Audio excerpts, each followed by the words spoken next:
করেছেন, এগুলোর কিছুই আমি জানতাম না। আমার আব্বু রাজনীতি পছন্দ করেন না, এমন অগোছালো জীবনযাপনও পছন্দ করেন না। আমি আমার পরিবারের সম্মতি ছাড়া কিছু করতে পারবো না, এমনটাই বুঝিয়েছিলাম। তোমার পরিবারের সম্মতি থাকলে তো তোমার কোনো সমস্যা নেই, তাই না? না, ঠিক আছে, তুমি এখানে অপেক্ষা করো, সুগাকে পাঠাচ্ছি। যত দ্রুত সম্ভব মনোমালিন্য ভেঙে মন হালকা করো। জ্যাকব তের দিকে তাকিয়ে বলল, বউ চলো। জিমিন শক্ত কণ্ঠে বলল, তে এখানে থাকুক। জ্যাকব ভ্রু কুঁচকে তের দিকে তাকিয়ে চোখে ইশারা দিল। তে সঙ্গে সঙ্গে নিজের মাথা চেপে ধরে বলতে শুরু করলো, আমার মাথাটা কেমন জানি করে ঘুরছে, চোখে ঝাপসা দেখছি, প্রেশারটা মনে হয় বিষে নেমে গেছে। হায় আল্লাহ, এখন কি হবে? তাড়াতাড়ি রুমে চলো, এখানে আর থাকা যাবে না। তোমাকে কি কোলে নিতে হবে? এই কিছু বলার আগে জ্যাকব তেকে কোলে নিয়ে চলে যাচ্ছে। জিমিন থ হয়ে তাকিয়ে আছে। আশেপাশে অনেক মানুষের ভিড়। জিমিন একা একা হাঁটছে আর মনে মনে ভাবছে, তে গতকাল কতগুলো ফুল কিনেছিল, সেগুলো যত্ন করে পানির বোতলে ভিজিয়ে রেখেছিল। তে দ্রুত রুম থেকে সেই ফুলগুলো নিয়ে আসছে। সুগার হাতে ফুলগুলো দিয়ে শক্ত কণ্ঠে বলে উঠল, ঠিক মতো প্রপোজ করতে না পারলে আজকের পর আমার ভাবির দিকে ভুলেও তাকাতে পারবে না, এই আমি বলে রাখলাম। এই যে আমার উনি সাক্ষী। জ্যাকব নীরস কণ্ঠে বলল, একদম ঠিক, আজকেই তোর জন্য লাস্ট চান্স। আজকের পর আমরা কেউ তোর সাথে নেই। সুগা মলিন হেসে বলে উঠল, আজ আবার কোন যুদ্ধ হতে চলছে কে জানে? তে ফের বলল, অ্যাকসেপ্ট না করা পর্যন্ত ফিরে আসবে না, খিদায় বেহুশ হয়ে গেলেও না। ঠিক আছে বোন আমার, আপনি যা বলবেন তাই হবে। সুগা ফুলগুলো হাতে নিয়ে সমুদ্রের পাড়ে আসলো। এত এত মানুষের ভিড়ে জিমিনকে খুঁজে পেতে কিছুক্ষণ সময় লাগলো। জিমিন সমুদ্রের পাড়ে স্তব্ধ হয়ে দাঁড়িয়ে আছে। সুগা জিমিনের পাশ ঘেঁষে দাঁড়াতে জিমিন চমকে উঠে কিছুটা সরে দাঁড়ালো। এক পলক তাকিয়ে সুগাকে দেখে স্বস্তি নিঃশ্বাস ছাড়লো। সুগা জিমিনের কাণ্ড দেখে মৃদু হেসে বলতে শুরু করলো, নিষ্করুণ পৃথিবীতে অপ্রিয় কেউ অনিচ্ছাকৃত ভাবে শরীর ছুঁয়ে গেলেও একটা মেয়ে যেভাবে রিয়েক্ট করে, সেই রিয়েক্টটা হৃদয় ছুঁয়ে যাওয়ার মানুষটার সাথে কখনোই করতে পারে না। হৃদয়টাকে আজীবন বেঁধে রাখবে বলা মেয়েটাও একটা সময় কারোর প্রতি অস্বাভাবিকভাবে দুর্বল হয়ে পড়ে, তাই না জিমিন? জিমিন মাথা নিচু করে বলতে শুরু করলো, সেদিন আপনার সাথে এভাবে রিয়েক্ট করা আমার একদমই উচিত হয়নি। আমি সত্যি দুঃখিত। এর বিষয় বাসার সব বিষয় নিয়ে সেদিন একটু বেশি চিন্তিত ছিলাম। বারবার বলছিলাম আমি কথা বলতে চাইছি না, তবুও আপনি জোর করছিলেন, তাই না চাইতেও রাগ দেখিয়ে ফেলেছিলাম।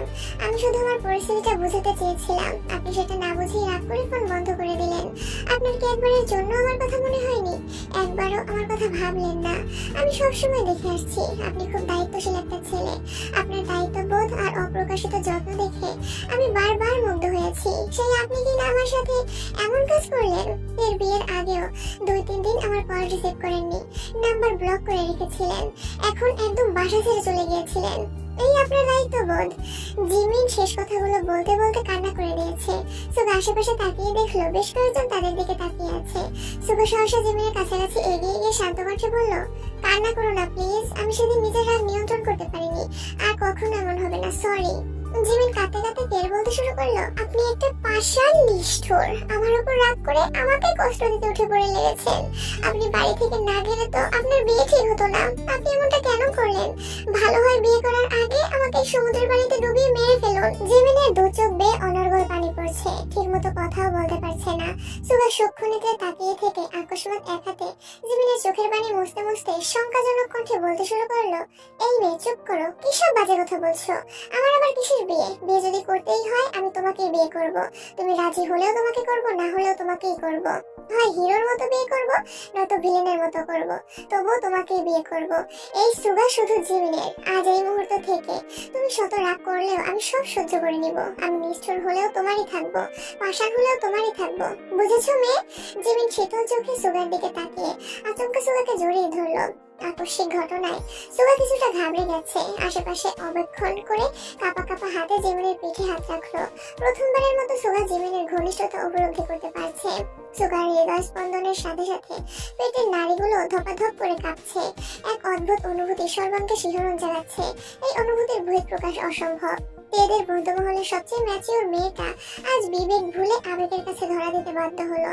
খোলা আকাশের নিচে শত শত মানুষের মাঝে পরিপক্কতা ভুলে ছোট বাচ্চার মতো সুগাকে জড়িয়ে ধরে কাঁদতে লাগলো। বেশ কিছুটা সময় সুগা নিজেও জিমিনের আবেশে আবদ্ধ ছিল। সেই আবেশ কাটিয়ে জিমিনের কানের কাছে ফিসফিস করলো, এভাবে কেঁদো না প্লিজ, মানুষ উল্টাপাল্টা ভাববে। জিমিন কাঁদো কাঁদো কণ্ঠেই হুঙ্কার দিল, ভাবো। জিমিন সুগাকে আরো শক্ত করে জড়িয়ে ধরলো। যা হবে দেখা যাবে ভেবে সুগাও জিমিনকে বলিষ্ঠ হাতে জড়িয়ে জড়িয়ে ধরলো। সুগার হাতে থাকা ফুলগুলো জিমিনের পিঠে লাগছে, ফুলে থাকা পানিতে জিমিনের জামা ভিজে যাচ্ছে। জিমিন বুঝতে পেরে সুগাকে ছেড়ে পেছনে দেখার চেষ্টা করলো। সুগা জিমিনের পিঠ থেকে হাত সরাতে ফুলগুলো দেখতে পেল। জিমিন সুগার দিকে তাকিয়ে তপ্ত স্বরে বলল, এগুলো কার জন্য এনেছিলেন? আসার সময় বলে দিল তোমাকে দেওয়ার জন্য। দিচ্ছেন না কেন, নাকি অন্য কাউকে দিতে চান? সুগার ঠোঁট বেঁকিয়ে শক্ত কণ্ঠে বলল, সুগার জীবনে জিমিন এক এবং অনন্য নারী, দিলে তোমাকেই দিব। কিন্তু কথা হলো, হাঁটু গেড়ে না দিলে এমনি দিলে হয় না। তুমি কি রাগ করবে? না মানে আশেপাশে অনেক মানুষ আছে, হাঁটু পানিতে হাঁটু গেড়ে প্রপোজ করলে যদি হাসাহাসি শুরু করে তখন তো নিজেকে জোকার মনে হবে। জিমিন চারপাশে নজর বুলিয়ে নিঃশব্দে হেসে বলল, ঠিক আছে এমনি দেন। সুগার নিঃশ্বাস ছেড়ে বলতে শুরু করলো, তোমার নামটা জিমিন হলেও আমার জীবনে তোমার কর্মকাণ্ড পুরো অগ্নিকাণ্ডের মতোই। তুমি আমার চোখে মুগ্ধতার আনন্দ, হৃদয়ের উষ্ণ প্লাবন, আমার ছায়াবৃত জীবনের দীপ্ত তুমি, স্বপ্নহীন জীবনের স্বপ্ন। তুমি আমার ছলছাড়া জীবনের সুনিপুণ নাটাই। এই বিস্তৃত জলরাশিতে দাঁড়িয়ে বলতে চাই, তোমার প্রতি আমার ভালোবাসা সমুদ্রের তরঙ্গের ন্যায়, যার কোনো অন্ত নেই। আমাদের জীবনে যতটা ভাটাই আসুক না কেন, সব ভাটা উপেক্ষা করে আমরা ভালোবাসার জোয়ারের মতো সীমাহীন গতিতে বাড়তেই থাকবো। আমি তোমাকে ভালোবাসি জিমিন, খুব বেশি ভালোবাসি। জিমিন সুগার হাত থেকে ফুলগুলো নিয়ে মুচকে এসে বলল, ও আচ্ছা, আপনি আমাকে এত ভালোবাসেন, আমি তো জানতামই না। যাই হোক, ফুল দেওয়ার জন্য ধন্যবাদ। ভালোবাসি বলো, না বললে কি করবেন? এতক্ষণ হিরো ছিলাম, এখন ভিলেন হয়ে যাব মানে? সুগার ঠোঁট কামড়ে হেসে জিমিনের কাছাকাছি এগিয়ে যাচ্ছে। জিমিন এক পা দুপা করে পেছাতে পেছাতে এক পর্যায়ে আতঙ্কিত উচ্চস্বরে বলে উঠল, আমিও আপনাকে ভালোবাসি। বোগাম রোজদের ব্রেকফাস্ট প্রায় শেষের দিকে, এমন সময় জাগো কাটতে আসছে। বোগামের সাথে দু একটা কথা বলে খেতে বসেছে। মোমো নিজের মতো খাচ্ছে আর মাঝে মাঝে রোজ এটা সেটা বলছে। রিদ আর জেনি পাশাপাশি বসেছে, দুজনেই বিভিন্ন প্রকার খাবারের নাম নিয়ে দুষ্টুমি করছে। কক্সবাজার আসতে আসতে রিদের সাথে জেনির খুব ভালো একটা সম্পর্ক হয়ে গেছে। যদিও রিদ জেনির থেকে বয়সে কিছুটা ছোট, তবুও তাদের বন্ডিং খুব ভালো। দুজন দুজনকে তুই তুই করে বলে। রিদ যেখানেই যায় জেনিকে ডেকে নিয়ে যায়, কিছু খেলে জেনিকেও দেয়। কাই গতকাল ট্রেন থেকেই এসব দেখে আসছে, তখন সেভাবে কিছু মনে হয়নি, কিন্তু রাতের আড্ডার পর থেকে কায়ের মনটা ভার হয়ে আছে। কেন, কি হয়েছে, এর কোনো উত্তর কায়ের কাছে নেই। ভোর থেকে মন খারাপ যেন রাগে পরিণত হয়েছে। জেনি আর রিদকে একসঙ্গে দেখলে মেজাজ গরম হয়ে যাচ্ছে। খুব বেশি প্রয়োজন না হলে জেনি কায়ের সাথে কথা বলা তো দূর, তাকেও দেখে না। আর এই বিষয়টাই কায়ের সহ্য হচ্ছে না। বেশ কয়েকবার জেনির সাথে কথা বলার চেষ্টাও করেছে, কিন্তু জেনি আচ্ছা হু ওকে বলে কথা কাটিয়েছে। অনেকক্ষণ কাই অগ্নিদৃষ্টিতে তাকিয়ে থেকে আচমকা খাবার রেখে উঠে গেছে। জাগর চোখ তুলে তাকে স্বাভাবিক কণ্ঠে জানতে চাইলো, কি রে, খাবি না? খিদে নেই ভাই। কাই হনহন করে চলে গেছে। বোগাম, রোজ, ওরা সবাই কয়েক সেকেন্ড তাকে আনমনে বলে উঠলো, ওর আবার কি হলো? কাইকে ইচ্ছাকৃত খোঁচানোটা জেনির স্বভাব। আজও তেমন কিছু করেছে কিনা সেটা বুঝতেই তাই কিছুটা ঝুঁকে জেনিকে দেখে নিল। জেনি তখনও হৃদের সাথে গল্পে মেতে আছে। তে স্বস্তি নিঃশ্বাস ছেড়ে খাওয়ায় মনোযোগ দিল। জাগোকে বেশ মনোযোগ দিয়ে খাচ্ছে, এক একটা আইটেম চেক করছে, ভালো লাগলে দেখে দিচ্ছে, আর ভালো না লাগলে আগেই দূরে সরিয়ে দিচ্ছে। আজ সবাই সেন্ট মার্টিন যাবে, তাই খাওয়া দাওয়া শেষ করে যে যার মতো রেডি হতে চলে গেছে। তাই লাগেজ খুলে একটা একটা করে শাড়ি আর ড্রেস বের করে জাগোকে দেখাচ্ছে। জিমিন আর সুগা কিছুটা দেরি করে রিসোর্টে ফিরেছে। নাস্তা শেষ করে জিমিন যে রুমে ঢুকবে অমনি হৃদের মুখোমুখি হলো। হৃদ কপাল কুঁচকে জানতে চাইলো, কোথায় গিয়েছিলে? কাছেই। আমাকে না নিয়ে তুমি কার সাথে গিয়েছিলে? জিমিন উত্তর দেওয়ার আগে সুগা এসে গম্ভীর কণ্ঠে বলল, জিমিন রুমে যাও, আমার শালার সাথে বোঝাপড়া আমি করে নিচ্ছি। কি কার শালা? তোমার বোন আমার বউ হলে তুমি আমার কি হবে? শালা? কিন্তু আমার বোন তো আপনার বউ না, আজ না হলে ভবিষ্যতে তো হবে। হৃদ চোখ ঘুরিয়ে জিমিনের দিকে তাকিয়ে উচ্চ শব্দে ডাকলো, আপু। জিমিন মৃদু হেসে রুমে চলে গেছে। হৃদ অসহায়ের মতো তাকিয়ে আছে। সুগা হৃদকে নিয়ে রুমে গেছে। কিছুক্ষণ কথাবার্তা বলে দুজন একেবারে রেডি হয়ে বেরিয়েছে। রিসোর্ট থেকে বেরিয়ে বাকিদের জন্য অপেক্ষা করছে। জেনি বের হতে হৃদ জেনির দিকে তাকালো। রিন আজ আকাশি রঙের একটা গর্জিয়াস গাউন পরেছে, দেখতে একদম পরীর মতো লাগছে। হৃদ প্রশস্ত আঁখিতে তাকিয়ে বলে উঠলো, বেআইন, তোকে তো পুরাই নায়িকা লাগছে। ধন্যবাদ, আমি যে তোর বেআইন হই এটা তুই কিভাবে জানলি? ছোট আপু তোর ভাইকে পছন্দ করে, আর তোর ভাইও। হ্যাঁ জানি, আমি আর তে আপুই ভাবিকে প্রপোজ করেছিলাম। তার মানে তুই আগে থেকে সব জানতি? হ্যাঁ, আমি কেন, এখানে সবাই জানে। জিমিন ভাবি আর তোকে তো এই কারণেই আনা হয়েছে। কি? জি। রিত আকস্মাৎ জেনের মাথায় গাঁটটা মেরে রাগী স্বরে বলল, পচা মেয়ে কোথাকার। কাই পেছন থেকে সব দেখে রাগান্বিত কণ্ঠে হুঙ্কার দিল, রিদ, জেনিকে একদম ছুবে না। জেনি চমকে উঠে পেছন ঘুরলো, উল্টে উল্টে মাথায় হাত বোলাতে বোলাতে কায়ের দিকে তাকালো। কায়ের গম্ভীর মুখভঙ্গি দেখে জেনি সহসা ভ্রু কুঁচকালো। রিদও কিছু বুঝতে পারছে না, নিরাধার মুখ করে বলল, সরি। টেকনাফ থেকে মোটামুটি বড় একটা ট্রলার করে সেন্ট মার্টিনের উদ্দেশ্যে রওনা দিল তে, জিমিন, রোজ। তিনজনই আজ শাড়ি পরেছে, জাকবরাও পাঞ্জাবি পরেছে। মোমো তাদের পার্সোনাল ফটোগ্রাফার, বিভিন্ন স্টাইলে ছবি তুলে দিচ্ছে। জেনি তের ফোন দিয়ে কয়েকটা ছবি তুলে ভয়ে ফোন ব্যাগে রেখে চুপচাপ বসে পড়েছে। রিদ আর কাই কাছাকাছি বসা। প্রথমে আনন্দে লাফিয়ে ট্রলারে উঠলেও জেনি এখন ভেতরে ভেতরে খুব ভয় পাচ্ছে। জাকবরা ছবি তোলাতে মনোযোগী, তাই জেনি ওদের বিরক্ত করতে চাচ্ছে না। ঢেউয়ের নিমিত্তে চলন্ত ট্রলার কম্পিত হলে জেনি বারবার কেঁপে উঠছে। কাই আর রিদ আশেপাশে তাকিয়ে প্রকৃতি উপভোগ করছে। জেনি ওদের কাছাকাছি এসে ভারী কণ্ঠে বলল, ওই রিদ সর, আমি এখানে বসবো। রিদ সঙ্গে সঙ্গে কাইও তাকিয়েছে। রিদ সরতে যাবে, কাই তার আগে বলে উঠলো, এদিকে এসে বসো। জেনি রিদের দিকেই তাকিয়ে আছে। ঢেউয়ের ধাক্কায় ট্রলার কাঁপতেই জেনি পড়ে যেতে নিল। কাই সঙ্গে সঙ্গে জেনির হাত ধরে রিদের পাশে বসালো। ভয়ে জেনির হাত পা সহ পুরো শরীর থরথর করে কাঁপছে। কাই জেনির হাতটা ছেড়ে দিতে নিয়েও ছাড়লো না। জেনির কম্পিত হাতটা আরো একটু শক্ত করে ধরে মোলায়েম কণ্ঠে শুধালো, ভয় লাগছে? হ্যাঁ। কিছু হবে না, ভয় পেও না। খানিক বাদে ট্রলার আরো জোরে কেঁপে উঠলো। জেনি সহসা অপর হাতে শার্টের উপর দিয়ে কাইয়ের হাত খামচে ধরেছে। কাই শীতল চোখে জেনির উদগ্র অননে চেয়ে আছে। সর্বক্ষণ ছটফট করা মেয়েটার ভীতকর চেহারা দেখে কাই মৃদু হাসলো, আস্তে করে বলল, তোমার না খুব সাহস, এই কি তবে সাহসের নমুনা? জেনি আর চোখে তাকালো। কায়ের ঠোঁটে হাসি দেখে জেনির খুব রাগ হলো। কায়ের হাত ছেড়ে সহসা উঠে যেতে চাইলো, কিন্তু কায়ের হাতে বন্দি হাতটাকে ছাড়াতে ব্যর্থ হলো। জেনি গম্ভীর কণ্ঠে বলল, আমার হাত ছাড়ো। এই হাত ছাড়া যাবে না। কেন? তোমার কিছু হয়ে গেলে আমার কি হবে? মানে? তুমি আমার ঝগড়া করার একান্ত সঙ্গী, তোমার জন্য আমার মন সর্বদা বন্দী। তোমার কি মাথায় সমস্যা? কি আবল তাবল বলছো? তুমি বললে পাগল হয়ে ঘুরবো সাজেক ভ্যালিতে, তুমি বললে নীল দিগন্তে উড়বো সাদা রঙের ঘড়িতে। জেনি বেকুবের মতো কিছুক্ষণ তাকিয়ে থেকে আকস্মাৎ বলে উঠলো, তুমি ভাই যা খুশি করো, আগে আমার হাতটা ছাড়ো। হাত ছাড়িয়ে যাবে কোথায়? চলো না স্বপ্নপুরীতে গা ভাসাই। আমার হাতটা ছাড়ো। হাত ছাড়লে পড়ে যাওয়ার সম্ভাবনা আছে বাবু। আমি বাবু না, ওকে? হাত ছাড়ো, আমি হৃদের পাশে বসবো। তুমি ওর পাশে বসবে না, বসলে শুধু আমার পাশেই বসবে। কেন? ও আমার বেয়াই বন্ধু, ওর পাশে কেন বসবো না? আমি বারণ করেছি তাই। তুমি আমাকে বারণ করার কি? আমি তোমার ভাই। সুগো ভাইয়াও তো আমার ভাই। ভাই তো কখনো কোনো বিষয়ে আমাকে বারণ করে না। ভাইয়ের বারণ করার প্রয়োজন পড়েনি, তাই করেনি। আমার প্রয়োজন, তাই বারণ করেছি। আজব তো, তোমার কি প্রয়োজন? আমার তোমাকে প্রয়োজন। মানে? ব্যাঙের মাথার মতো বুদ্ধি নিয়ে এত ঝগড়া করো কিভাবে? আমি ঝগড়া করি না, কখনোই না। তুমি তবুজ একটা পাবো। এখনো কি? কিছু না। জাগবতে কম করে হলেও শখানেক ছবি তুলে ফেলেছে। বোগাম আর রোজও বেশ কিছু ছবি তুলেছে। তবে জেমিন লজ্জায় সুগার দিকে ঠিক মতো তাকাতেই পারে না। যে কয়টা ছবি তুলেছে সবগুলোতেই জেমিন অন্যমনস্কভাবে এদিক সেদিক তাকিয়ে আছে। সুগা জেমিনের দিকে তীক্ষ্ণ দৃষ্টিতে তাকিয়ে বের করলো, এখন লজ্জায় আমার দিকে তাকাতেই পারছো না? সকাল এত মানুষের সামনে জড়িয়ে ধরার সময় তোমার লজ্জা কোথায় ছিল বলো তো? জিমি ঠোঁট বেঁকিয়ে বলল, সকালে এত মানুষ থাকলেও জাকব ভাইয়া আর বোগাম ভাইয়া ছিল না।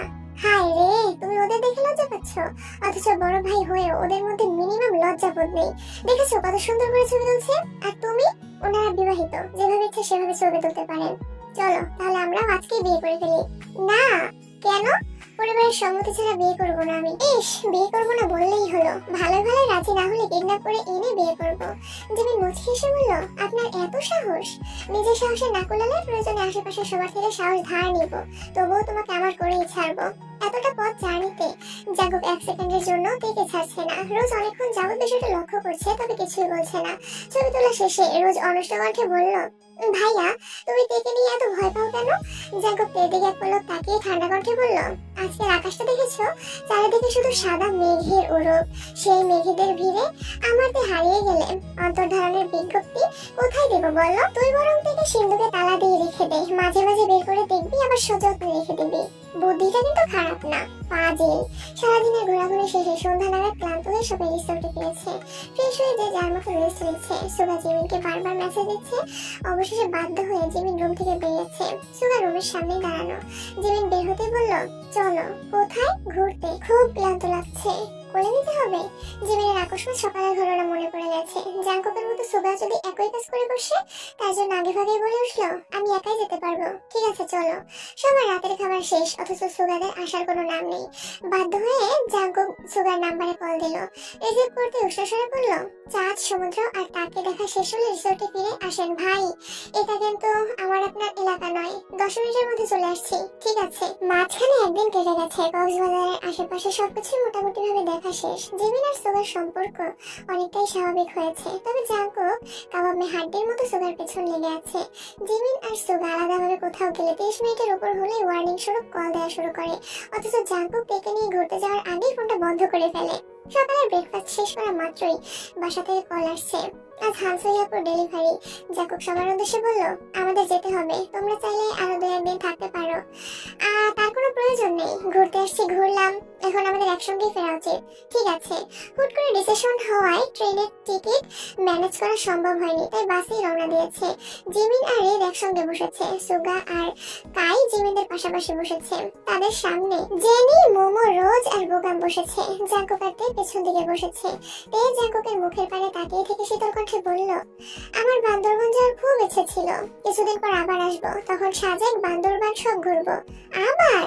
তো কি করবো? তুমি যদি হানসুইয়াপুর বাবুকে কোলে নেওয়ার জন্য বায়না না করতে, তাহলে আজ আমাদের এভাবে যেতে হতো না। চট্টগ্রামের সব জেলা ঘুরে তারপর বাসায় ফিরতাম। আমি কি জানতাম নাকি? জাঙ্কুক হঠাৎই তের দিকে কেমন করে চাইলো, মিনিট খানেক এক দৃষ্টিতে তাকিয়ে রইল। তে ভ্রুকুচকে প্রশ্ন করলো, এভাবে তাকিয়ে আছেন কেন? জাঙ্কুক ঠোঁট কামড়ে হেসে আচমকে বলে উঠলো, তোমার যে ছোট বাবু এত পছন্দ, এটা তো আগে জানতাম না। জানলে কি করতেন? হানসুহি আপু মা হওয়ার আগেই তোমাকে আম্মু ডাক শোনাতাম। আপনার কি একটুও লজ্জা নেই? লজ্জা থাকাটা কি জরুরি বউ? হ্যাঁ, খুব জরুরি। তুমি একটু দিবে? আমি কি দেব? লজ্জা? উফ, আমি আপনার সাথে বসবই না। জাঙ্কুক নিঃশব্দে হেসে বলল, বাচ্চা আমি স্বভাব না ছাড়লে কিন্তু আম্মু হতে পারবে না। তে চোখ রাঙিয়ে তাকে বলল, দোহাই লাগে, বাসে অন্তত এমন কথা বলবেন না। ঠিক আছে, বাকি কথা রাতে হবে। তে জানালার বাইরে তাকিয়ে প্রাকৃতিক দৃশ্য উপভোগ করছে। জাঙ্কুক চোখ বন্ধ করে সিটে হেলান দিয়ে বসে আছে। কয়েক মিনিট যেতে তে অতর্কিতে জাঙ্কুকের দিকে ঘুরলো। জাঙ্কুকের কিছু সময় নীরবতায় তের বুকটা কেমন যেন মোচড় দিয়ে উঠেছে। তে জাঙ্কুক এক পলক দেখে জাঙ্কুকের কাছাকাছি চেপে বসে জাঙ্কুকের বুকে মাথা রাখলো। জাঙ্কুক তৎক্ষণাৎ তেকে নিজের সাথে জড়িয়ে নিয়েছে। জাঙ্কুকের দুষ্টুমিতে অতিষ্ঠ হলেও তে জাঙ্কুকের নীরবতা একদমই সহ্য করতে পারে না। জাঙ্কুক কিছুক্ষণ চুপ থাকলেই তের মনে দুশ্চিন্তা হানা দেয়। তে আহ্লাদি কণ্ঠে ডাকলো, এই শুনছো? বলো, একটা গান গাও। এখন? হ্যাঁ। কি গান? তোমার ইচ্ছে? জাঙ্কুক আস্তে করে গলা ধীরে গুনগুন করে গাইতে শুরু করলো, তুমি সাগর নীলিমা নাও, মেঘের ভরসা নাও, তুমি শুধু জাঙ্কুকের ময়না, ময়না, তুমি জাঙ্কুকের ময়না। এদিকে জিমিন আর রিদ দুজনেই ঘুমাচ্ছে। সুগা ঘাড় কাত করে মুগ্ধ চোখে জিমিনকে দেখছে। অনেকক্ষণ পর বাসার ঝাড়িতে জিমিনের ঘুম কিছুটা কেটেছে। অর্ধ ঘুমে থেকে সুগার বিমোহিত চাহনি দেখে লজ্জায় চোখ সরিয়ে নিয়েছে। সুগা তখনও এক দৃষ্টিতে চেয়ে আছে, পরিস্থিতির জন্য মুখ ফুটে কিছু বলতেও পারছে না। জাঙ্কুকরা বাসায় এসে কোনো মতে ফ্রেশ হয়ে সরাসরি হাসপাতালে চলে গেছে। হানসুইয়াপুর হাজবেন্ড ওটি রুমের বাইরে অপেক্ষা করছে। পাশে একটা কেবিনে জাঙ্কুকের মামা মামি, আব্বু আম্মু, ওরা সবাই হানসুর শ্বশুর বাড়ির কয়েকজন বসে আছে। জাঙ্কুকের মামার বাড়ির দিকে হানসুয়ের বেবি প্রথম। সবার চোখে মুখে দুশ্চিন্তার ছাপ। তে এতক্ষণ খুশিতে থাকলেও সবার অবস্থা দেখে এখন ভয় পাচ্ছে। এর বোধশক্তি হওয়ার পর এই প্রথমবার তার ডেলিভারির মুহূর্তে হাসপাতালে উপস্থিত হয়েছে। সময় পেরিয়ে যাচ্ছে কিন্তু ভেতর থেকে বাবুর কান্না শোনা যাচ্ছে না। ভয়ে তার কলিজা পর্যন্ত শুকিয়ে গেছে। এক মুহূর্তের জন্য নিজেকে হানসুয়াপুর জায়গায় চিন্তা করতে অতর্কিতদের মাথা ঘুরতে শুরু করেছে। তে কেবিনে ঢুকে জিনের পাশে বসে কয়েক ঢোক পানি খেয়ে নিল। জিন তার মাথায় হাত বুলিয়ে শান্ত গলায় বলল, টেনশন করিস না। তে শীতল চোখে তাকাতেই জিন মলিন হাসলেন। আকস্মাৎ পাশের রুম থেকে নবজাতকের কান্নার শব্দ শোনা গেল। বেবির কান্নার শব্দে রুমে থাকা প্রতিটা মানুষের স্বস্তি ফিরেছে। নবজাতককে কোলে নেওয়ার জন্য তের ডাক পড়েছে, কিন্তু তে ভয়ে যেতে পারছে না। তে কোনো মতে শক্ত গলায় বলল, ভাইয়া বাবুকে আপনি কোলে নিন প্লিজ, আমি নিতে পারবো না।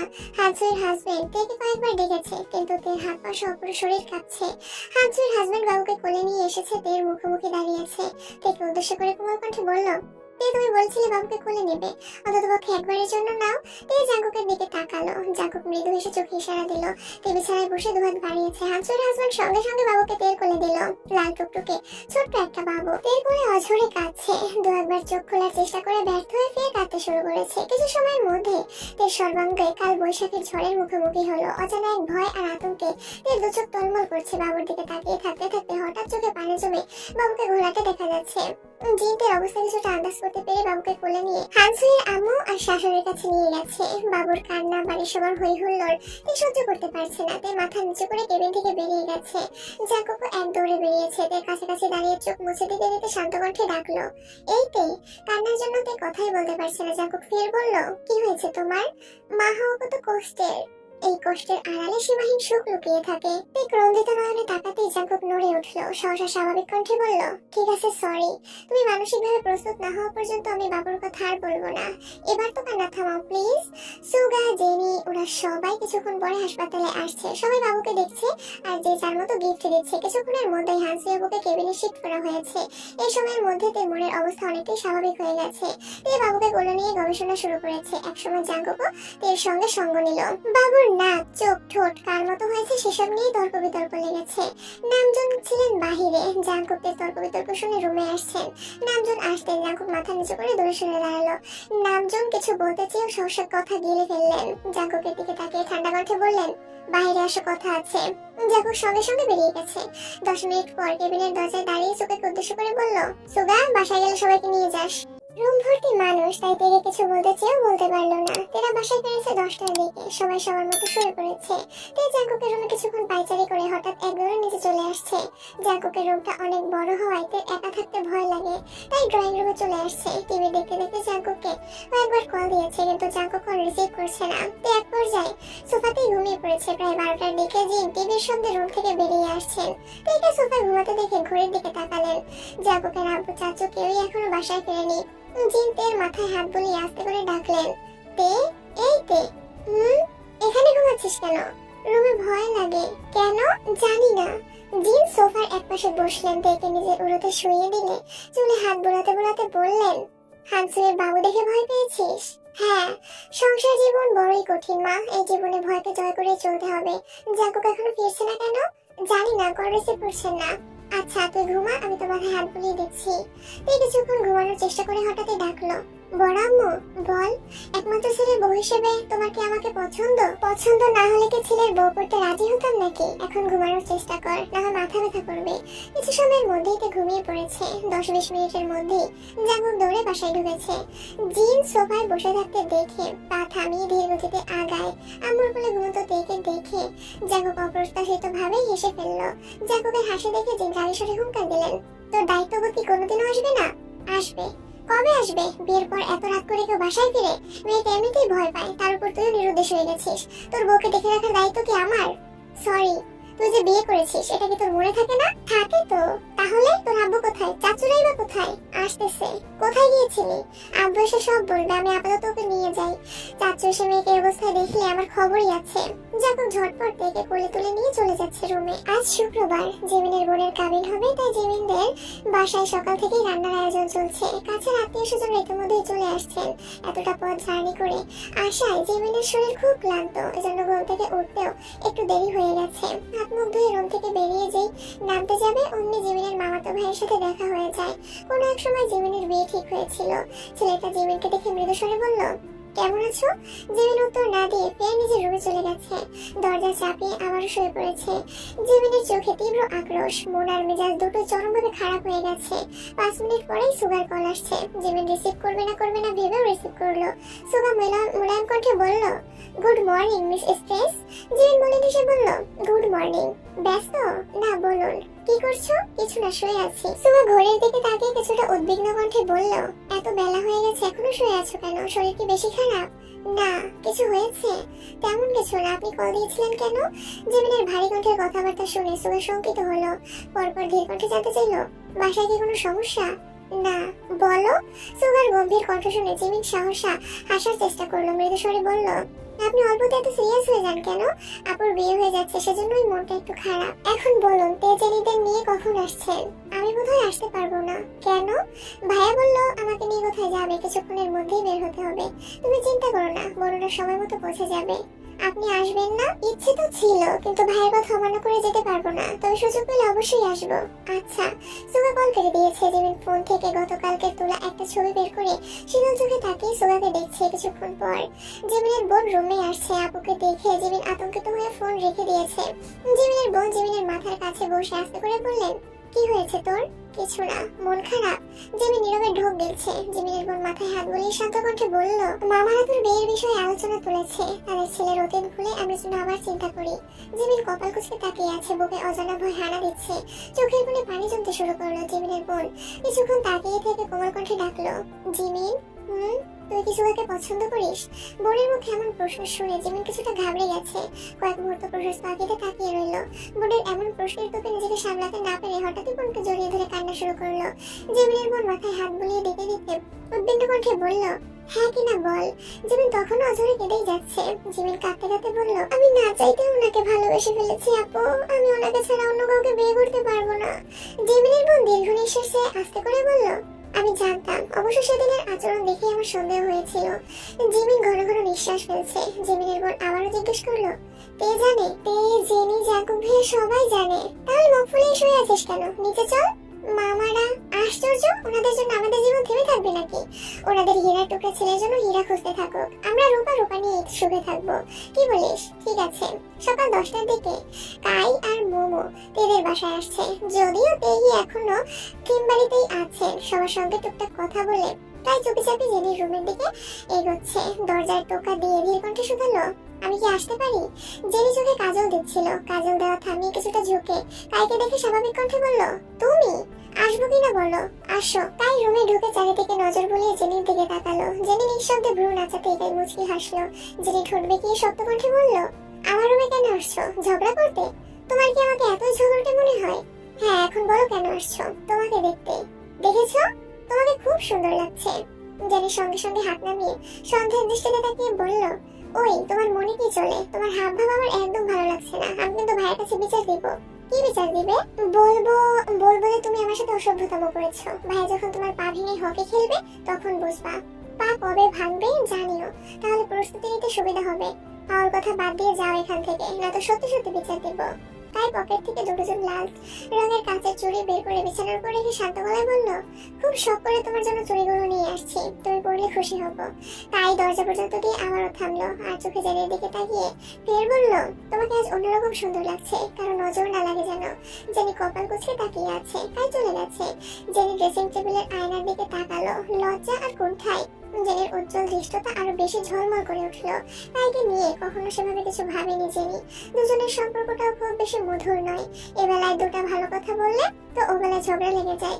তাই কায়ের এই হঠাৎ পরিবর্তন জেনির কাছে অস্বাভাবিক লাগছে। জেনি দুজোড়া চুড়ি হাতে নিয়ে কিছুক্ষণ দেখে আবারও রেখে দিল। প্রায় 4টার দিকে জাঙ্কুক সোয়াকে নিয়ে জিমিদের বাসার সামনে আসছে। বাইক থেকে নামতেই জাঙ্কুক চটজলদি প্যাকেট থেকে টিস্যু বের করে সুগার মুখ মুছে দিতে লাগলো। জাঙ্কুকের কাণ্ড দেখে সুগা হতো বিহ্বল।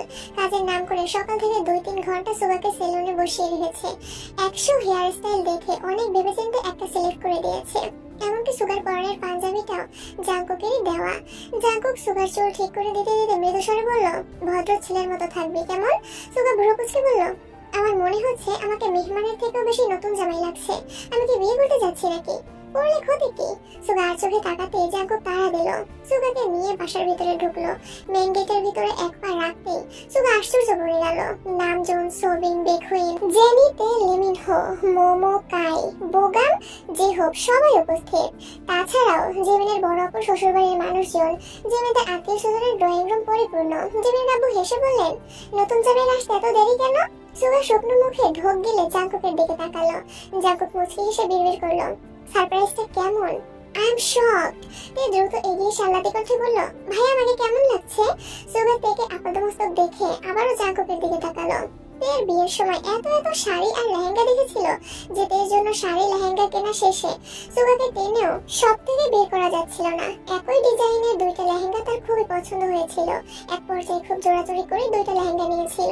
সুগা ভেবেছিল জিমিনকে যেদিন প্রপোজ করবে সেদিন তে আর জিমিনকে এই লেহেঙ্গা দুইটা দিবে, কিন্তু হুট করে কক্সবাজার যাওয়া, ওখানে পরিকল্পনাবিহীন প্রপোজ করা, সব মিলিয়ে পরিকল্পনাগুলো এলোমেলো হয়ে গেছিল। এদিকে তের ইচ্ছে ছিল সুগার বিয়েতে জিমিন আর তে দুজনেই লেহেঙ্গা পরবে, তাই জাঙ্কুক বাধ্য হয়ে সুগার কেনা লেহেঙ্গা দুটোই দিয়ে দিয়েছিল। জাঙ্কুক বিয়ের কণ্ঠে বলল, আমার কিছু করার ছিল না, তুই খুব ভালো করেই জানিস তোর বোনের বায়নার কাছে আমি জাঙ্কুক নাথিং। টিম নামজন ভারী কণ্ঠে ডাকলেন, ভিতরে আসো। সুগা কিছুটা সামনে এগিয়ে সবাইকে সালাম দিল, সবার কথায় সোফায় গিয়ে বসলো। আশেপাশে সবাই অদ্ভুত দৃষ্টিতে সুগাকে দেখছে। কি হচ্ছে কি হতে চলেছে সেটা পুরোপুরি আন্দাজ করতে না পারলেও সুগা কিছুটা হলেও আন্দাজ করতে পারছে। জিমিনের আব্বু চাচু ওনারা সুগাকে টুকটাক প্রশ্ন জিজ্ঞেস করছেন। সুগা ধীরস্থির কণ্ঠে উত্তর দিচ্ছে, তবে গলা প্রচন্ড বেগে কাঁপছে। আব্বু আর বড় আব্বুদের দিকে তাকানোর বিন্দু মাত্র সাহস অবশিষ্ট নেই। জাঙ্কুক সুগার ঠিক পেছনে দাঁড়ানো। জিমিনের আব্বু সবার উদ্দেশ্যে বললেন, পরিচয় করিয়ে দেই, সে মিন ইয়ংগি ওরফে সুগা। সবার উপস্থিতিতে একটা কথা বলতে চাই, বড় মেয়ের সাথে সাথে আমি আমার ছোট মেয়ে পার্ক জিমিনের সাথে সুগার বাগদান সম্পন্ন করে রাখতে চাচ্ছি। গতকাল রাতে অলক্ষিতভাবে সিদ্ধান্ত নেওয়ার কারণে সবাইকে আগে কিছু জানাতে পারিনি। জিমিনের আব্বুর কথা শুনে সুগার বুক ধুকপুক করছে। মনে যত সাহস ছিল সব যেন সেকেন্ডের মধ্যে উধাও হয়ে গেছে। সুগা মাথা নিচু করে আস্তে করে ঢোক গিলল। গত রাতে সুগাকে বাসায় পাঠিয়ে সবাই যে আলোচনায় বসেছিল আর সেই আলোচনার সর্বাধিনায়ক যে জাঙ্কুক ছিল এটা বুঝতে সময় লাগলো না। গত 2 দিনে জাঙ্কুকের বলা কথাগুলো সুগার কানে বাজছে। জাঙ্কুক কয়েকবার সরাসরি জিজ্ঞেস করেছিল, বিয়ে করার মতো সাহস আছে তোর? সুগা তখন কথাগুলোকে সেভাবে গুরুত্ব না দিলেও এখন সব বুঝতে পারছে। সুগার খুব ইচ্ছে করছে জাঙ্কুককে জড়িয়ে ধরতে, কিন্তু এত মানুষের ভিড়ে সেটাও করতে পারছে না। জিমিনের মামাতো ভাই এক দৃষ্টিতে সুগার দিকে তাকিয়ে আছে। সুপ্ত ক্রোধ চোখে উপচে পড়ছে তার। বিষয়টা সুগার চোখে না পড়লেও জাঙ্কুকের চোখে ঠিকই পড়েছে। জাঙ্কুক ছেলেটাকে দেখে মিটিমিটি হাসছে। ছেলেটার নজর জাঙ্কুকের দিকে পড়তে জাঙ্কুক সহসা দাঁত বের করে নিঃশব্দে হাসলো। ছেলেটা সূক্ষ্মনিতে তাকিয়ে কয়েক সেকেন্ডের মধ্যেই চোখ সরিয়ে নিল। 10 থেকে 15 মিনিটের আলাপচারিতা শেষে জিমিন আর জিমিনের বোনকে ডাকা হলো। দুই বোন একসঙ্গে নামছে। জিমিনের বোনের পরনে বেনারসি শাড়ি আর জিমিনের পরনে সুগার কিনে রাখা সেই লেহেঙ্গা। ওদের সাথে জেনি, মোমো আর তেও নামছে। সুগার ঘাড় ঘুরিয়ে তাকানোর সঙ্গে সঙ্গে হৃদয় জুড়ে হিমশীতল হাওয়া বয়ে গেল। জিমিন ভারী মেকআপ না নিলেও লেহেঙ্গার সাথে মানানসইভাবেই সেজেছে। মিষ্টি কালারের লেহেঙ্গার সাথে ম্যাচিং চুড়ি, অল্প স্বল্প গহনাও পরেছে। চোখে কাজল আর ঠোঁটে গাঢ় লিপস্টিক দিতেও কৃপণতা করেনি আজ।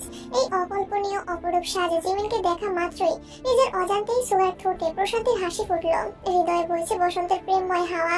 মনের ভিতর থেকে শুধু একটা কথাই বের হচ্ছে, she is my better half. Suga নিষ্পলক চাহনি দেখে জাঙ্কুক অতর্কিতে সুগার কাঁধে হাত রেখে আস্তে আস্তে আঙুল নাড়ালো। সুগার সঙ্গে সঙ্গে চোখ সরিয়ে স্বাভাবিক হয়ে বসেছে। একটা সোফায় জিমিনরা দুই বোন পাশাপাশি বসা। সুগা জিমিনের পাশে বসেছে আর জিমিনের বোনের পাশে তার হবু হাজবেন্ড। সুবিন চোখে ইশারা দিতে জাঙ্কুক পকেট থেকে একটা আংটির বক্স বের করলো। এতক্ষণ তে দূরে থাকলেও এখন জাঙ্কুকের পাশে এসে দাঁড়িয়েছে। জাঙ্কুক তাকাচ্ছে না দেখে তে জাঙ্কুকের হাতে চিমটি কাটলো। জাঙ্কুক তের দিকে তাকিয়ে ভ্রু নাচাতে তে বিড়বিড় করে বলল, আমাকে কেমন লাগছে বললেন না তো?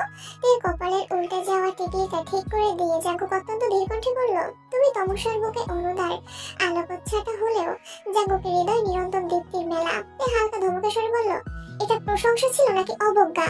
আপাতত অবজ্ঞাই ভাবো, প্রশংসাটা না হয় রাতের জন্য তোলা থাকলো। জাঙ্কুক ঠোঁট কামড়ে হেসে আলগোছে চোখ টিপলো। তে মুখ ফুলিয়ে প্রশস্ত নেত্রে তাকিয়ে দুহাতে জাঙ্কুকের হাত খামচে ধরেছে। এর মধ্যে সুগা জিমিনের বাগদান সম্পন্ন হয়ে গেছে। জিমিন বুক ফুলিয়ে শ্বাস টেনে পরপর দীর্ঘ নিঃশ্বাস ছেড়ে নিজের অনামিক আঙুলের দিকে তাকালো। অন্তর্নিহিত অনুষঙ্গে জিমিনের দুচোখ চিকচিক করছে। সুগার সাথে বিয়ের কথা সকাল পর্যন্ত জানতো না জিমিন। জিমিনের বোন হৃদের মুখ থেকে সুগার কথা শুনেই জিমিনকে সকালে জিজ্ঞেস করেছিল। তবে এর কিছুক্ষণ পর তে জেনিরা আসতে বাড়ির পরিবেশ বদলে গিয়েছিল। পরিশেষে জিমিনের আব্বু গত রাতের আলোচনার কথা জিমিনদের জানিয়েছে। এত সহজে সবকিছু ঠিকঠাক হয়ে যাবে এটা জিমিন কল্পনাও করতে পারেনি। আপাতত বাগদান সম্পন্ন হলেও সুগার জব হওয়ার পর অনুষ্ঠান করা হবে। সুগার সবার দিকে এক নজর তাকিয়ে আকস্মাৎ জিমিনের কানের কাছে ফিসফিস করলো, তোমাকে চেয়েছিলাম আমি ভোরের স্বপ্নের মাঝে, আবৃত অনুভবের নিমিত্তে পেয়ে গেছি গোধূলি লগ্নের আগে। জিমিন আর চোখে সুগার দিকে তাকালো। সুগার নিঃশব্দ দৃষ্টি, মায়াবী আদর, অকৃপণ হাসি দেখে জিমিনের অষ্টযোগ্য কিছুটা প্রশস্ত হলো। জিমিন চোখ নামিয়ে মৃদু স্বরে বলল, সরি বলছো কেন? আমার ফোন দের কাছে, তাই আপনাকে আগে জানাতে পারিনি। ভালো হয়েছে জানাওনি, আগে জেনে গেলে হয়তো এত সুন্দর অনুভূতিটা মিস করে যেতাম।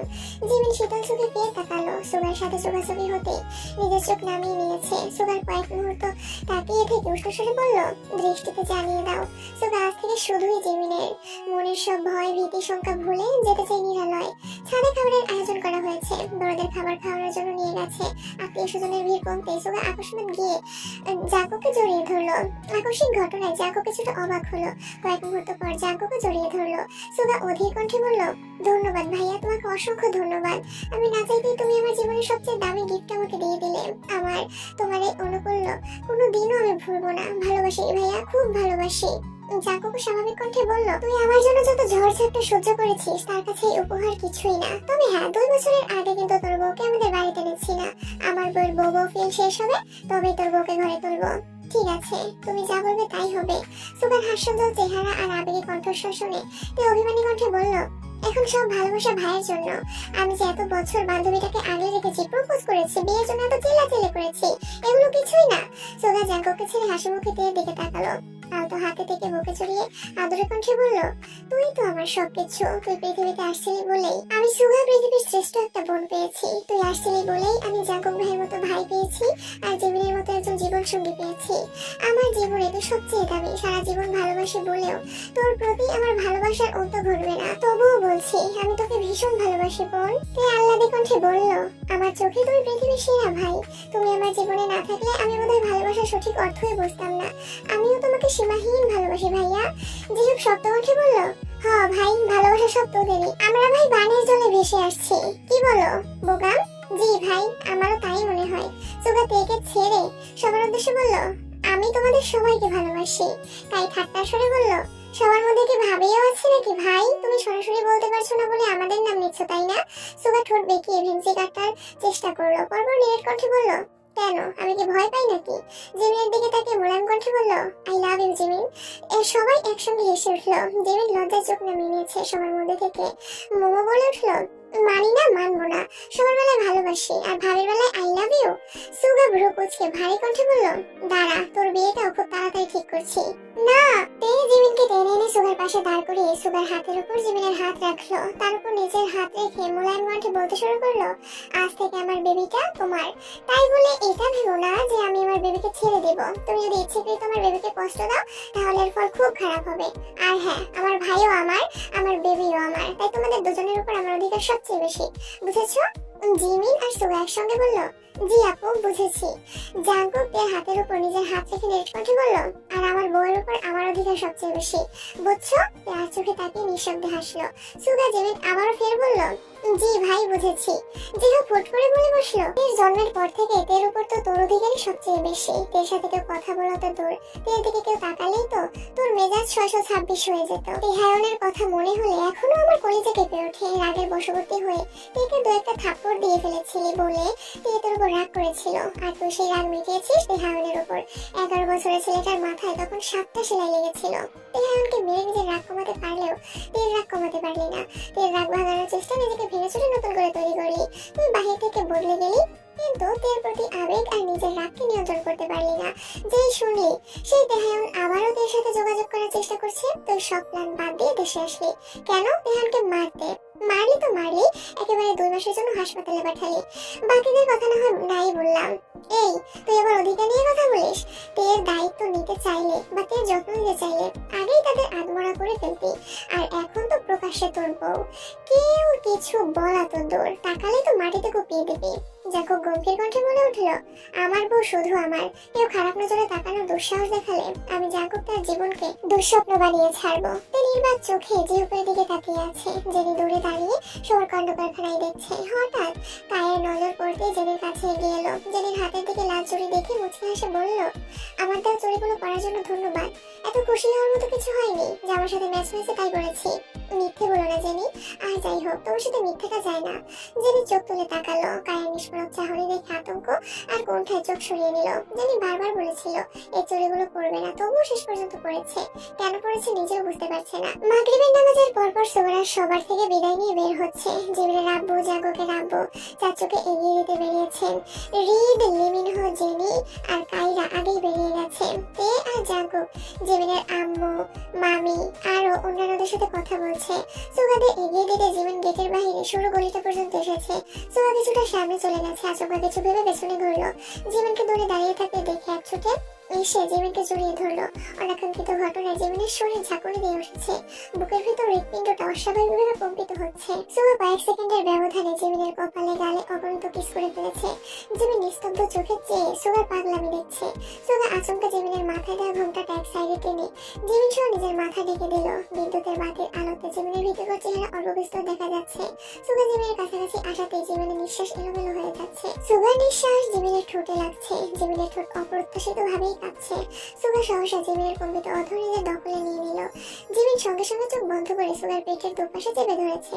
জাঙ্কুক আর তে সবার থেকে বিদায় নিয়ে বের হতেই এই দৃশ্য দেখলো। তে ঠিক মতো বোঝার আগে জাঙ্কুক এক হাতে তে চোখ ধরে নিয়ে সামনে নিয়ে যাচ্ছে। তে তপ্তস্বরে বলল, চোখ ধরেছেন কেন? এসব দৃশ্য দেখার বয়স হয়নি তোমার, একটু দেখে ফেলি। এই ফাজিল, সুগা তোমার বড় ভাই হয় না? জিমিন তো আমার বান্ধবী হয়, দেখি না একটু? জাঙ্কুক তাকে দাঁত চেপে বলল, নির্লজ্জের মতো কথা বলো না, আপনি খুব খারাপ। তাই ঠিক আছে, খারাপের রূপটা না হয় রাতে দেখাবো, এখন চলো। বিয়ের পর থেকে জাঙ্কুকের অফিস সম্পর্কিত কোনো মাথা ব্যথাই নেই। জি হোক আর চাঙ্গুক কোনো রকমে অফিস টানছে। জাঙ্কুকের কিছু বলার মতো অবস্থাও নেই, কারণ জাঙ্কুক অন্য এক জগতে আছে। অবশ্যই জাঙ্কুক আজ অফিসে যাবে, যদিও স্ব ইচ্ছায় না। জাঙ্কুকের বিয়ের আগে থেকেই একটা মিটিং আটকে আছে, সেই মিটিং এর জন্য আজ বাধ্য হয়ে যেতে হচ্ছে। জাঙ্কুক ফ্রেশ হয়ে ওয়াশরুম থেকে বের হতেই দেখলো বিছানার উপর জাঙ্কুকের শার্ট, প্যান্ট, টাই সুন্দর করে গুছিয়ে রাখা আছে, অথচ তে রুমে নেই। জাঙ্কুক ভ্রু কুঁচকে রুম থেকে বেরিয়ে ব্যালকনিতে গেল। জিন, ইয়নজুন, জেনি, লিমিনহোর সাথে তেও গল্প করছে। মূলত সুগার বিয়ে নিয়েই আলোচনা চলছে। জাঙ্কুকের বিয়ের বিষয়ে আগে থেকে কেউ না জানলেও সুগার বিষয় নিয়ে বাড়িতে আলোচনা আগেই হয়েছিল। সুগার বাড়ি থেকে চলে যাওয়ার পর পরিস্থিতি অস্বাভাবিক হয়ে গিয়েছিল। তখন তেই জিমিনের কথা জানিয়েছিল। অনেক বছর যাবত জিমিনকে চেনে জানে, আচার আচরণও ভালো, সব মিলিয়ে কারোরই কোনো আপত্তি ছিল না। সুগার উপর অল্প বিস্তর অভিমানের কারণে সবাই ইচ্ছে করে সুগাকে আগে কিছুই জানায়নি। জাঙ্কু কিছুক্ষণ দাঁড়িয়ে থেকে আকস্মিক উচ্চস্বরের শব্দে ডাকলো, বউ। তে সহসা চোখ তুলে তাকালো, কিন্তু উঠে গেল না। জাঙ্কুক সপ্তমা আবারও ডাকলো, রুমে আসো। ডাকছে যা। তে দরজায় দাঁড়িয়ে ভ্রু কুটিয়ে ধীর কণ্ঠে বলল, সবকিছু রেডি করে রেখে গেলাম, আবার ডাকছেন কেন? আমি অফিসে যাওয়ার আগ পর্যন্ত তুমি আমার চোখের সামনে থাকবে, এখন টাইটা পরিয়ে দাও। তে তখনও দরজায় হেলান দিয়ে দাঁড়িয়ে আছে। জাঙ্কুক জিজ্ঞেস করলো, টাই বাঁধতে পারো না? এই দায়িত্বটা যে আমার নিতে হবে এটা খুব ভালো করেই জানতাম, তাই আগেভাগেই শিখে ফেলেছি। Good girl. জাঙ্কুক রেডি হয়ে অফিসের উদ্দেশ্যে রওনা দিয়েছে। তে জাঙ্কুককে এগিয়ে দিয়ে আবারও রুমে ঢুকলো। বিয়ের ঝামেলা, কক্সবাজার ভাইয়ের বিয়ে, সব মিলিয়ে ব্যস্ততা জাঙ্কুকের রুমটাকে এখনো আপন করেই নিতে পারেনি। তে জামা কাপড় প্রায় সবই এখানে এখনো তে রুমে রয়ে গেছে। তে সেগুলোই টুকটাক গোছাচ্ছে। সকাল থেকে সুগার কোনো খোঁজ খবর নেই। জাঙ্কুক কিছু দূর যাওয়ার পর সুগার নাম্বারে কল দিল। সুগা কল রিসিভ করতে জাঙ্কুক জানতে চাইল, কোথায় আছিস? মুন্সিগঞ্জ। ওখানে কি করিস? বউ নিয়ে আসছি। বাহ, অসাধারণ। এটা অসাধারণ না ভাই, খুব সাধারণ। সাবধানে থাকিস, ঠিক আছে? তে গুনগুন করে গান গাইতেছে আর আপন মনে ওয়ার্ড্রোবে জামা রাখছে। জামা রাখার মাঝখানে একটা ওড়না নিচে পড়ে গেছে। ওড়না তুলতে গিয়ে আকস্মাৎ বেডের নিচে একটা বড় লাগেজ চোখে পড়লো। তে তেমন একটা গুরুত্ব না দিয়ে আবারও কাজে মনোযোগ দিল, কিন্তু মনের ভিতর কেমন যেন কৌতূহল যাচ্ছে। কিছুক্ষণ পর তে বেডের নিচ থেকে লাগেজটা বের করলো। লাগেজে তালা দেখে চাবি খুঁজতে লাগলো। অবশেষে চাবির গোছা থেকে আলগোছালে চাবি বের করে লাগেজটা খুললো। লাগেজ ভর্তি জিনিসপত্র দেখে নিজের অজান্তেই কপালে কয়েক স্তর ভাঁজ ফেললো। উপর থেকে দু একটা জিনিস সরাতে আশ্চর্য নয়নে তাকালো। এর ছোটবেলার জামা, ছোট ছোট কিছু খেলনা সহ আরো অনেক জিনিস। কয়েকটা জিনিস তুলতেই একটা শাড়ি চোখে পড়লো। গাঢ় নীল রঙের অসম্ভব সুন্দর একটা শাড়ি, যার উপরে একটা চিরকুট লেখা। আমি জানি না তুই দেখতে কেমন হয়েছিস, তবে আমার কল্পনায় তুই পরীর চেয়েও সুন্দর হয়ে গেছিস।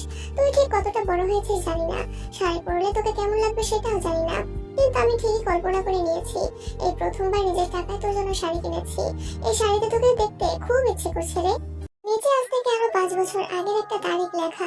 চিরকুটটা সরিয়ে জামার উপর দিয়ে কোনো রকমের শাড়িটা পরলো। গাঢ় নীল রঙের শাড়িটা ড্রেসিং টেবিলের আয়নায় সত্যি সত্যি একটা পরীর মতো দেখতে পেল। বাস্তবিক অর্থে পরী না হলেও জাঙ্কুকের কল্পনার পরীর মতোই লাগছে। শাড়িটা অনেক বছর আগের হয়, নতুনের মতো আর নেই, তবুও তার কাছে এটাই যেন আকাশসম আবেগ। কারণ এতে জাঙ্কুকের আবেগ ভালোবাসা জড়িয়ে আছে। তে ধীরে ধীরে বাকি জিনিসগুলো দেখতে লাগলো। লাগছে বেশ কিছু শাড়ি আছে যার প্রতিটাতে তারিখ সহ জাঙ্কুকের লেখা চিরকুট লাগানো আছে। বিদেশে থাকাকালীন 7 বছরে তের কথা ভেবে যা যা কিনেছে প্রতিটা জিনিস খুব সযত্নের সাথে প্যাকিং করে রেখেছে। এক পাশের সব দেখে শেষ করার আগেই তের নজর আটকায় অন্য পাশের হাজারো রঙিন কাগজের দিকে। তে কয়েকটা রঙিন কাগজ হাতে নিল। প্রথম কাগজের উপর এক কর্নারে পৃষ্ঠা নাম্বার লেখা। প্রথম পৃষ্ঠাতে অগোছালো হাতের লেখা, যদি এমন হতো ঘুম ভাঙতে তোর আমার দূরত্বের কথা মন থেকে মুছে যেত, আমি আমার তেকে আবার আমার করে পেতাম, তবে কতই না ভালো হতো। অন্তত পক্ষে নির্ঘুম রাত কাটিয়ে তোকে না পাওয়ার আক্ষেপ নিয়ে বুকে চেপে একলা সাহাকার নিয়ে দেশ ছাড়তে হতো না। মিশিয়ে কলিজা। দ্বিতীয় পৃষ্ঠাতে লেখা, এই শহরে সব আছে কিন্তু তোর গায়ের গন্ধ নেই। জাঙ্কু যেটা তেকে ছাড়া একদমই ভালো নেই। 3, 4, 5 প্রতিটা পৃষ্ঠা উল্টাচ্ছে। অতঃপর 23 নম্বরের একটা পৃষ্ঠাতে আমার নজর স্থির হলো। পৃষ্ঠাতে লেখা, তুই এত নিশ্চয় কিভাবে হতে পারলি? আমাকে দূরে ঠেলে সত্যিই কি ভালো আছিস? কিন্তু আমি কেন পারছি না? 23 দিনেও কেন একবারের জন্য হাসতে পারছি না? চোখের সামনে শুধু তোর অভিমানী মুখটাই ভেসে উঠছে। তে মানুষ তো কত ভুল করে, ওই এত বড় শাস্তি কি কেউ পায়? আমাকে কেন এত বড় শাস্তি দিলি? কয়েকটা পৃষ্ঠা পর আবার আরেকটাতে লেখা, এই দেশ আমার সব কেড়ে নিয়েছে। তে আমার আমিটাকে হারিয়ে ফেলতেছি। আমার জীবন বিষণ্ণতায় ছেয়ে যাচ্ছে। চারিদিকে সবেতে বিরক্তি জমে যাচ্ছে। তের দু চোখ টলমল করছে। তের হাতে থাকা সব কাগজ পড়ে গেছে।